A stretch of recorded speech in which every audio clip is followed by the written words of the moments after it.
Hello, everyone. My name is Dr. Tabatha Russell, and I am the CEO and founder of the Powerful on Purpose Summit. And we just so happen to have right here with me on today an amazing lady, Miss Angie Fox. Let me tell you that she is some kind of amazing. Miss Fox is a native of Sumter, South Carolina. She is the wife of Mr. Sean Foxworth, and she's the mother of 5 adult children and 10 bonus children. The grandmother of 38, that's right, I did say 38, and an independent business owner. She's a mentor, radio personality, podcast talk show host, certified life coach, certified mental health coach, certified in Christian leadership. She's a published author. She's an ordained evangelist, a 2021 graduate of the Sonship School of the Firstborn, and a 2022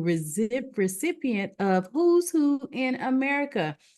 She was once severely depressed and suicidal. Angie Fox now spends her life serving, helping, and empowering others to overcome life's obstacles and walk in their purpose.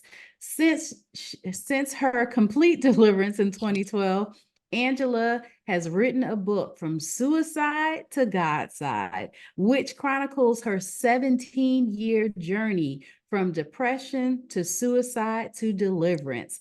Angie Fox is the visionary and founder of We Are One, the Movement, a women's empowerment organization created to unite women from all walks of life and to assist them in realizing and fulfilling their dreams. She is also the co-owner of Empowerment Podcast Network, an inspirational radio network. Let me just tell you, and that is also an internet empowerment platform that provides a stage for others to have their own talk shows to motivate and help listeners all around the globe. Angie Fox is a woman of God first, who has been delivered, set free, made whole, and has been called to serve, to build, to encourage, and to help all those she encounters. Angie Fox's motto in life is simple: if I can't help you, I most certainly won't hurt you. Can I just say, welcome, Miss Angie Fox. Thank you so much for joining me on today. Thank you. Thank you for having me. It's an honor and a pleasure to be with you, Dr. T. Yes, I just reading your bio, of course, made me just so excited to be able to talk with you on today. So we're going to jump right in. Okay. Look, in reading your bio, you said that there was a 17 years. Wow. Yeah. Of where you battled depression and suicide. Yeah. Can you just talk with us just a little bit about what that was like? Like, how did all of that get started? How did it get started? Well, I graduated from high school June of 1983, June 3rd. On June 18th, I was married. I got married. I was pregnant, of course, and got married instead of going off to college. Got saved. My husband then was a deacon in a church. I won't say the church, and I started going to church with him. I got saved there. I loved God with everything in me, and I gave it all I had. I didn't know anything but church, having babies, and God. Because by the time I was 22, I had my 5th child. So, long story short, life began to life. Mm-hmm. My marriage began to fail. I thought I was going to be married forever. I went from my daddy's house to my husband's house, and I didn't know anything except what I was learning as I went along. I was 17 years old. And when my marriage began to fail, I didn't understand.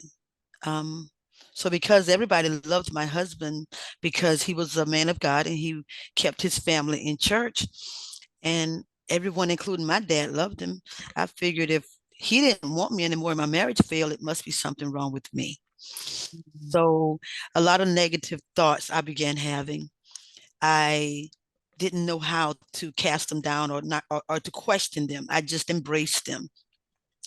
And it went from what's wrong with me to my believing that everything is wrong with me. And before I knew it, I hated myself. I hated myself to the point that I hated living. And by the time, well, 1995 is when I first attempted suicide. I couldn't take it anymore. And I remember attempting suicide in our bathroom after my children were in bed. And I remember him beating the door down, and he came in and saw me. And he could tell that I had been taking an overdose of pills. And he saw the remainder of the pills, and he looked at me and he threatened me and said, if you do it again, I'm going to wake your kids up and tell them. And I knew then that I could not commit suicide at home around my kids. So I didn't realize that it was depression. I didn't realize that it was a mental health illness. I just knew that I had failed everyone. I was not worth living, and my children would be better off if I were gone. And that sparked, if you will, a dark, destructive journey. And not one day since that day, for 17 years, did I like looking in the mirror, like what I said. I didn't like waking up. Every morning I woke up, I was angry, to the point where I got angry with God. I got mad with God. I'm talking about mad dog mad, because I felt like he failed me, because my marriage failed, and you wouldn't let me die. Every time I tried to kill myself, somebody would find me. Dr. T, I would get in my car and travel places and get off by myself on dark roads. And I was one that always drove around when I started feeling like crying and feeling bad. And I would just drive and drive and drive and drive until I couldn't drive anymore. I would get lost and just drive until I could find my way home daybreak. And I would go places off by myself. I've never been on a dark street, in a dark building. Everything, places I went, and someone always found me, and I always woke up in the hospital getting my stomach pumped. And I lived that. But if you saw me during those 17 years, you wouldn't have known it. I mastered the art of living a facade. I could get dressed, fix my hair, look cute like I do, and go with my head up in the air and walk like I'm all that and then some. And be in your presence, laughing, excelling, advancing on my job. Great mom, as great as I could be in the state that I was in. Great mom, because I learned how to pretend to be fine around my children. Took care of my household, kept my house clean, kept my children fed, and worked every day. And I would leave your presence from laughing and smiling, the life of the party, looking like I've got it all together, and get in my car and go somewhere. And the enemy said, do it now. And I would try it over and over again. And I always woke up in the hospital with my entire support system surrounding me. I will say, just hearing that gives me chills, because it makes you wonder what else was going on at that particular time. I had the pleasure of hearing just a little bit about your story, but it wasn't because you came from a bad home environment. No, So can you talk about no. that just a little bit? Listen, I want to say, girl, listen, my mom and dad were the epitome of great parents. I'm not saying it because they were my mom and dad, get you. They were the best examples of a married couple, family leaders, Christian people. They didn't send us to church, they took us to church. We had Bible study at home. My dad would make us, after being in church for everything, on Saturdays, we had to come in from playing, and everybody sitting on the floor in the living room. My dad took this big old Bible, big old picture Bible that they had. And because I'm real old, right? I'm like 58. I'm 58. So I grew up in the 60s and 70s and 80s. And he was reading to us, and we had to ask questions and answer questions. And we were singing. We weren't allowed to play I don't even know if there was a big DM back then, but we weren't allowed to play secular music. We weren't allowed to watch cussing and different things on. We were in a religious, spiritual home. And my mom, we witnessed our mom praying every day. I mean, on her knees praying. I'm not talking about one of those moms that say, I pray for you. I'm talking about Mhm. on her face praying, Mhm. and very active in ministry. Hardworking people, provided great providers for us. We weren't allowed to fight, call each other names. We were forced, yes, to love each other and to hug and kiss. Mhm. And I was just raised in an environment where there was nothing but love and support promoted. Mhm. My parents, I've heard a couple of arguments over the years as a child, but never, nothing loud, no cursing, no fighting, nothing abusive, never seen alcohol in the home. Um, so much so that after we grew up, and anybody in the family who wanted to drink and we had family gatherings, we went to the family gatherings where my parents were. And then everybody knew to go to my sister Gwen's house afterwards, because that's where they could drink and have fun, because you weren't bringing drink around them. Even at the family reunions, you couldn't Mhm. have your alcohol in the trunk. No, no, no, no. You got to leave the premises and go somewhere else and have your after party. Great Uh, parents, loving parents. Um, I my parents, my mom went home to be with the Lord in 16, my dad in 20. Had the pleasure of having my dad live with us after my mom passed. From the moment I was born to the moment they closed their eyes, both of them, a supportive, loving parents, mhm. family that we were taught and raised to be there for each other. We Mm. weren't allowed to fight and call each other names. Right. And my background, my upbringing was one of a very healthy, Mhm. productive, close-knit family. Mhm. I'm talking about first cousins, even, not just the household. Mhm. So I didn't experience anything that would explain or even excuse my dark, destructive journey.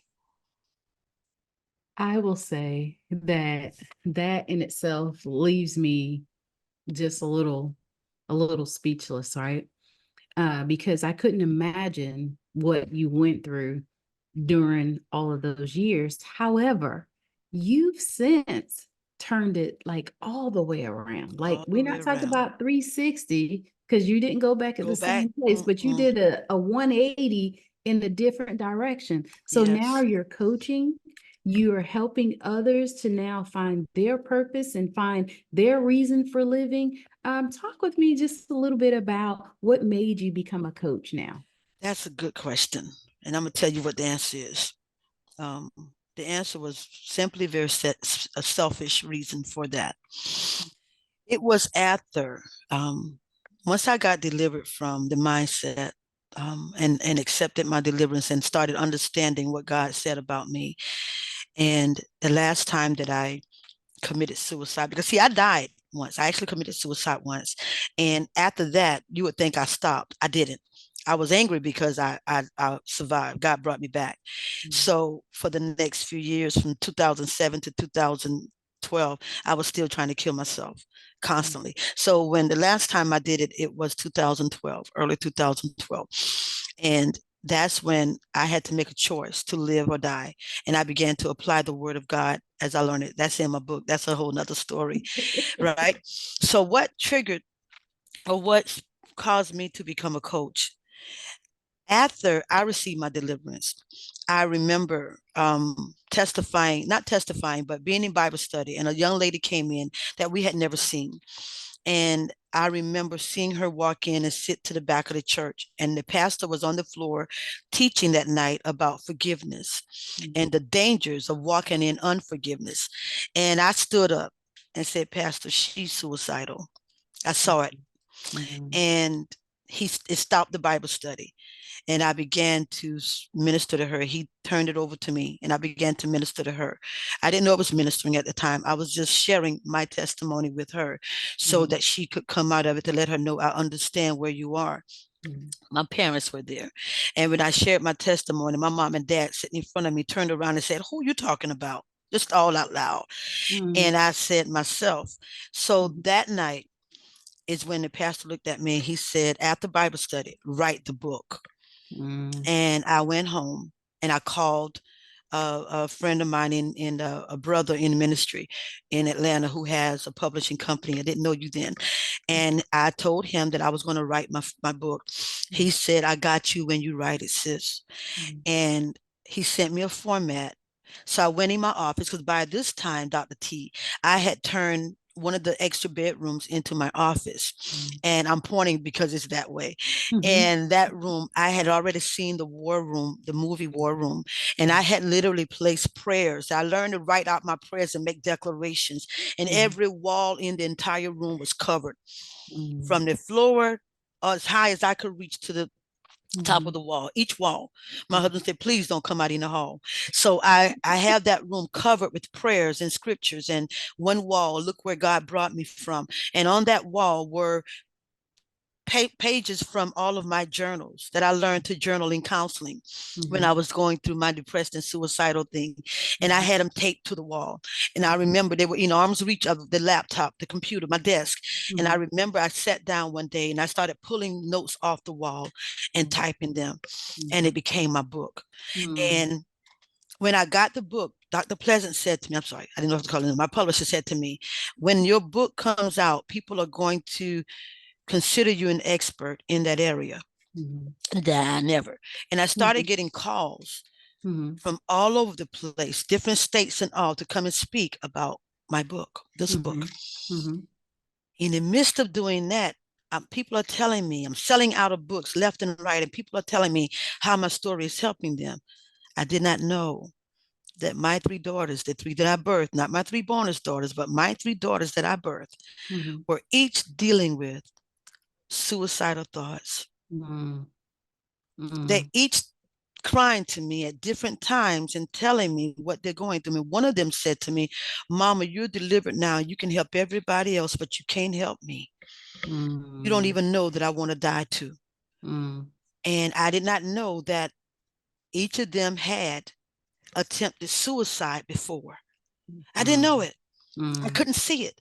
I also did not realize that they were in the state they were in because while during that 17 years of being depressed, suicidal, and a danger to myself, I had been so angry. I had been calling my daughters names that I didn't give them at birth, those names that make you want to fight in the street. So they spent their teenage years hearing me call them names and saying things to them from my hurt.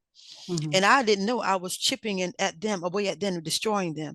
And their mindsets were as bad as mine had been. So I said, God, one day I was sitting in my living room with my baby girl. She had just experienced something very traumatic, and she wouldn't go to a counselor. She said, if you can't help me, I'll just die. Wow. And I said, you're not dying, not on my watch. And I began saying, God, how can I help my baby? I can talk to them about forgiveness because that's to me, the root cause of this kind of thing. But how do I help them? How do I help her? And God began to open the door for a class with Light University, mental health coach. At first, I became a certified life coach, and I started doing certified in other areas, facilitator, mental. I mean, speaking all kinds of different, just different things. Thinking everything I put it all together is going to help me. And when that class came along, it taught me how to help people beyond the praying. Praying always. Calling on God always. But some people, you have to know how to help them beyond the God bless you, or I'm praying for you, or you know what the Bible says, do it. Some people, you have to take them by the hand, give them tools they need, and you have to know what to say out of this thing right here. So I initially became a coach, like sort of mental health coach, because I wanted to help beyond what I was doing, which is praying for everybody, which I still do, but just praying for them and giving them the word, which is ultimately what set me free. But I learned that you're going to have to come off the pulpit sometimes, sis, and you're going to have to be able to help people, because some people have been churched and preached to all their lives, and they're not hearing you when you're preaching. So I became a mental health coach and a life coach and all that at the time, because I wanted to help save my daughters. And then Mhm. God started putting all these people in my life. And I'm okay, I need to know what I'm talking about. And it just started there, went from there. I love it. That is so awesome. God has such an amazing way of allowing us to be able to tap into the gifts and talents that He's given us. Yeah. Sometimes in unconventional ways, right? Like who Yes. would have known that the path that you went through, the years of being suicidal would come back up Oh, my in such daughters. a way, yeah, that Yes. but you're equipped then to be able to Yes. help them through their challenge as well Yes. as others. So, talk with me just a little bit about your book, From Suicide Oh, to God's Side. I love that title. well, I need you to buy the book, everybody. But this is the book. Very easy read, very small book. Mhm, Um, the funny thing about that is this cover is a picture of me, Dr. T, at mhm. the professional makeup, hair, and an actual photo shoot right at I Swan love Lake. it. I love And it. everybody that when it first came out, classmates and different people, why would you put your daughter on the cover of your book? Don't play with me. That's me when I look good. So that's the funny thing about it. But that picture represented the end message of the in the Mhm, book. I wanted a mhm, picture of me mhm. whole, free, delivered, and happy. Yeah, And this is me after overcoming, right? I Depression and love it. suicide. So I needed that to be the cover. The Mhm, back cover is a picture of me and my current husband because mhm, he is mentioned in the book mhm, because some of the toxic things that happened to me happened during my relationship with him. mhm, And I needed people to see the us that we are, that we mhm, became. So mhm, that's the purpose of the cover. The mhm, title, From Suicide to God's Side, is not original. mhm, Nobody else knows this, but the young mhm, lady that I'm about to talk about. When the mhm, book first came out, I got a call and I was invited to be a guest on a talk show. It mhm, was a radio talk show in Charlotte. mhm, And the name of the book was, it was the title, the latest show was called Share Your Testimony. That mhm. was her radio show. And the topic for my segment, my interview, was From Suicide to God's Side. So I called her when I was writing the book and Uh-huh. I asked her for her permission to use From Suicide to God's Side as the Mm, title of my book because that was me in a nutshell. wow. Not from depression to God's side, Mhm, from suicide, because in this book chronicles the 17-year journey, right? And in this book, the part about how I died, how I committed suicide, I ended my life and mm, came back to God's mm, side.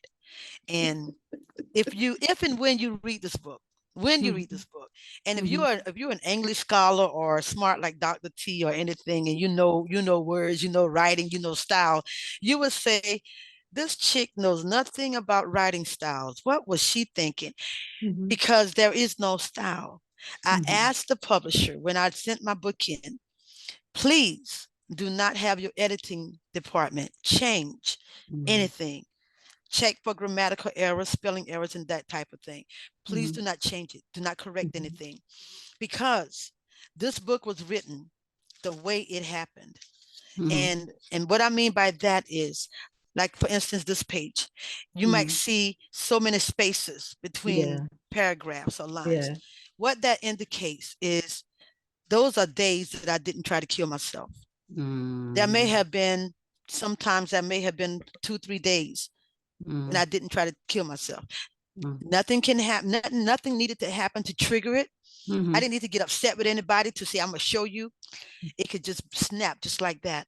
And I mm, may go 2-3 days without trying to kill myself.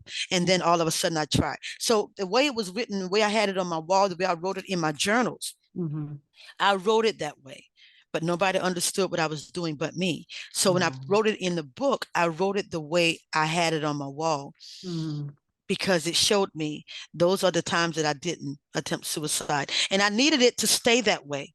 mhm, Whether the reader understood it or not, when I stand before people and I have the opportunity to explain it, then mhm, it makes sense. But it's just a book that simply chronicles my 17-year journey. And if and when you read this book, I say this all the time, and this is my disclaimer. It's Mm-hmm. not a how-to book. Mm-hmm. So I'm not hesitant about giving this book to people who are depressed and suicidal, Right. because I say to them, as I say down, don't stop at the suicide Mm-hmm. and think I can do what she did, because the Right. book tells you what I did. I Mm-hmm. need you to keep reading to Mm-hmm. get to the end, Right. because in the end, I got delivered. That's right. So it's a message in the Mm-hmm. book. And if I may share, Dr. Tabatha, Mm-hmm. when this book first came out, he sent me the proof. Okay. My dad was living with me at the time. My mom had just passed when the book came out, because she passed in 16 Mm-hmm. before the book was completely published. And my dad read it. He came and sat on my bed and he cried. Is this about you? Yes, sir. I'm glad you didn't die, because me and mama sure needed you. My Oh. ex-husband and Mm-hmm. his wife, she's Mm-hmm. my sister. That's my heart. She's my girl. They purchased the book.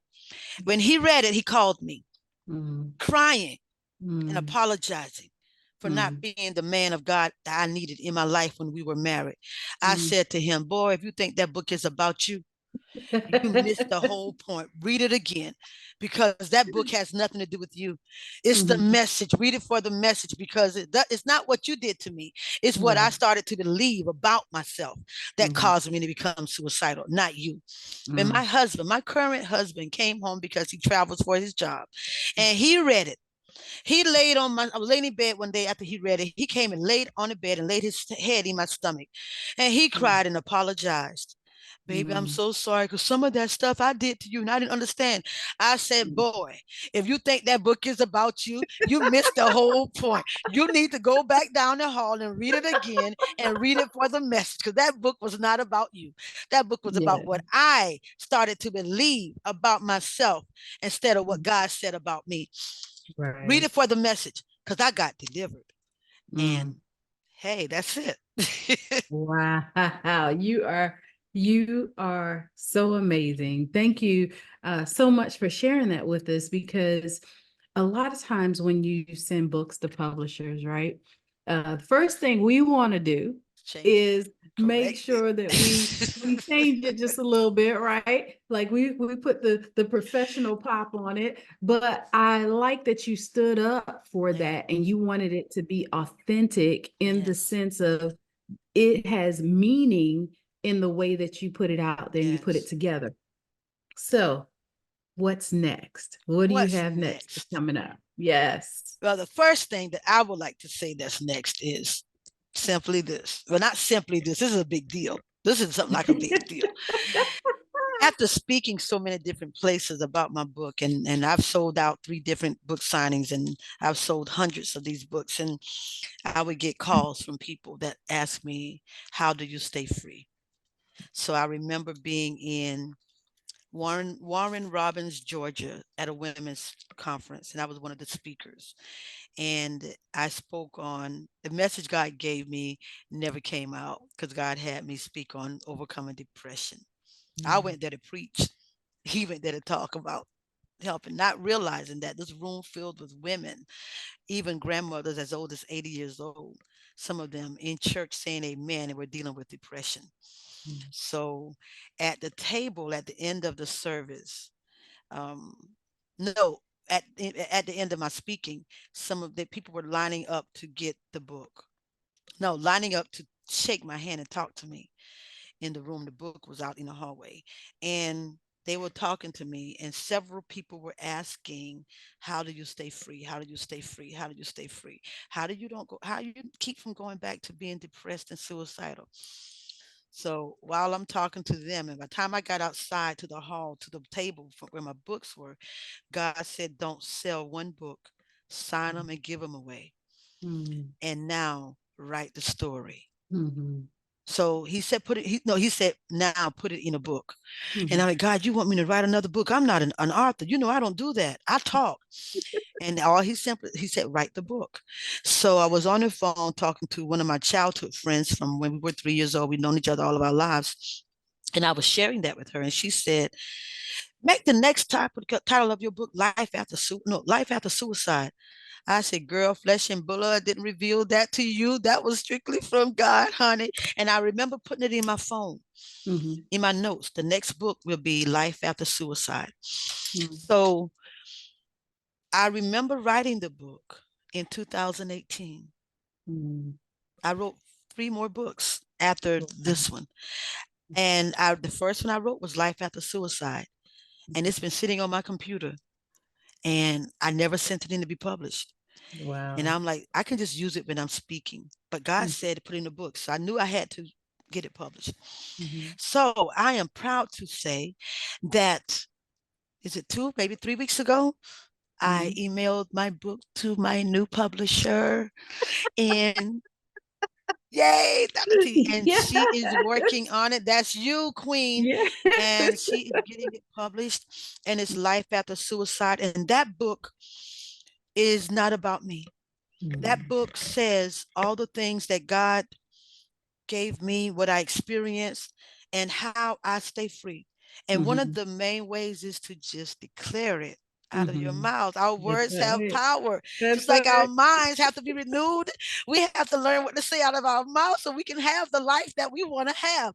And because I learned that, and I learned to keep my mind renewed by the word, and I learned how to declare God's word and what I want for my life out of my mouth, depression can't come back here and live. So it's easy for me to stay free. And some of the same things that happened to me when I was depressed still happens, because I'm still living. Life happens, but depression can't enter. So the book is simply telling people how to stay free. The first book tells you how to get delivered. The second book tells you how to stay delivered. Life After Suicide will be out soon and available very soon. I'm going to be planning 3 book signings. First one will be here in Sumter, South Carolina, where I live, and I don't know where the other 2 are going to be at, but I have to do 3. And what else is next? The next thing after that, I am so proud to say that God is so good. He gave me a vision for a women's movement called We Are One, the Movement. It's a women's empowerment nonprofit organization, as you mentioned in reading my bio, and it is awesome. And I've connected. God has blessed me to be connected with some awesome, more awesome, most awesome, all that women, including yourself, Dr. T, and some other women.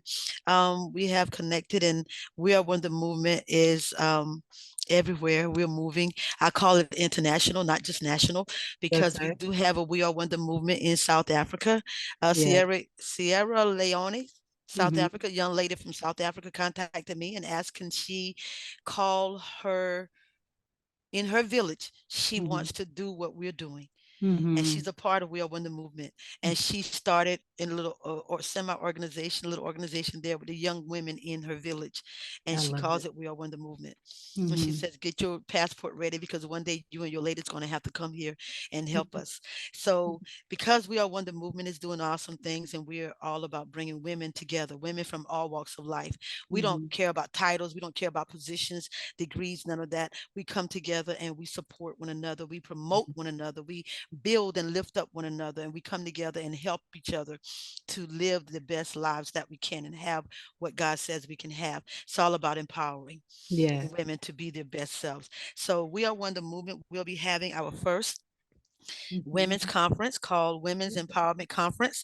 The theme is being our authentic selves unapologetically, because we believe in creating environments where there is no shame, no judgment, no condemnation, no matter what. And we accept everybody. So our first women's conference will be held here in Sumter, South Carolina on March 16th, 2024, from 12 p.m. to 3 p.m. The address is at 342 West Liberty Street here in Sumter at Alive Church. And I am honored and excited about that. The registration is $25 per person. And we have an expert, financial expert by way of Dr. T, will be coming. She's a guru in so many areas, including finance. So thank you for being one of our presenters. We have a relationships expert, and we also have a mental health counselor, all Yeah. certified professional women that will be coming forth and giving information. And then we have myself and my first lady, Lady T Goodman of the church, will be speaking on doing things God's way. So it's not a typical Yeah. women's conference where you hear a lot of preaching and singing, but we're going Yeah. to be doing some great things. And we have a whole lot more in store. You're just going to have to come and see, but you can register for $25. The flyer is all over social media. We are Mhm. on Eventbrite. If you register on Yeah. Eventbrite, then you send the $25 fee to the We Are One, the movement Cash App. So I'm Mhm. excited about that. And the last thing that's coming up, not no no no no no. After the book, Mhm. along with the second book, oh Yes. forgive me, that's March 16th, right? Girl, Yes. you can't skip February. February the 24th, honey. Let me tell you, there's this great thing called the Powerful on Purpose Summit. Mhm. Don't tell anybody I told you this, okay? It's a secret, Okay, okay, but okay. it's something like a big deal. It's the biggest event of the century, a whole century, not the decade. Let me tell y'all gotta come. February the 24th is the Powerful on Purpose Summit.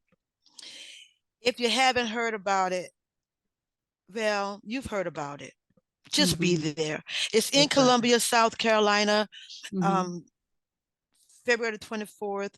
It's a Mhm. it's called the Maximum Impact Edition. Yeah. Ooh, I'm excited. I'm so honored because I look at this as an opportunity that God provided. He opened this door because I'm going to be on stage that day with all of these amazing people. And Dr. T, I am so honored and thankful because I am learning how to come off the pulpit and be able to grace any stage with Yes. all of the different certifications and other things that qualifications that I've gained over the years and things that I've learned in addition to the Word of God. This is probably by far the one that I'm most proud of. I Learning love how it. to present what God has brought me through and what He's doing with me and how to help people on any Mhm. stage. That's So, this right. is an opportunity for many of us to come and just be a part of something bigger than ourselves and let God use us to speak and share and help. Help being the Mhm. operative word, That's and right. on many different platforms. So the cost is on Eventbrite. I don't. Yeah. I know the information. We're going to put that information out because Dr. T, that is your baby. That Yes. is your baby, Mhm. and I could have not been welcome. So thank you for having me.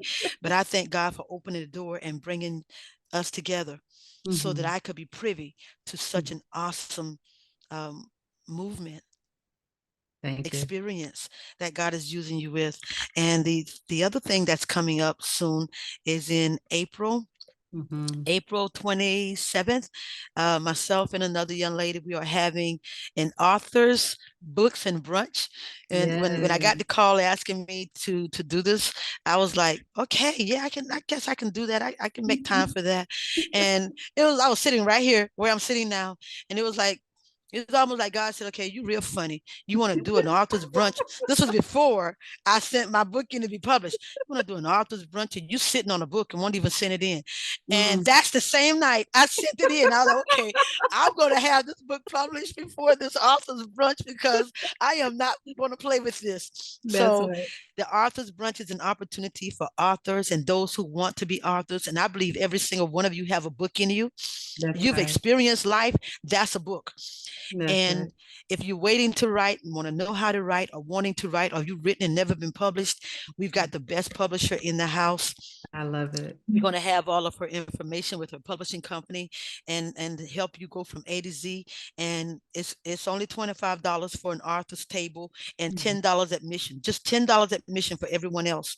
So Mhm. authors will be able to network with one Mhm. another, hopefully buy each other's books and support each other.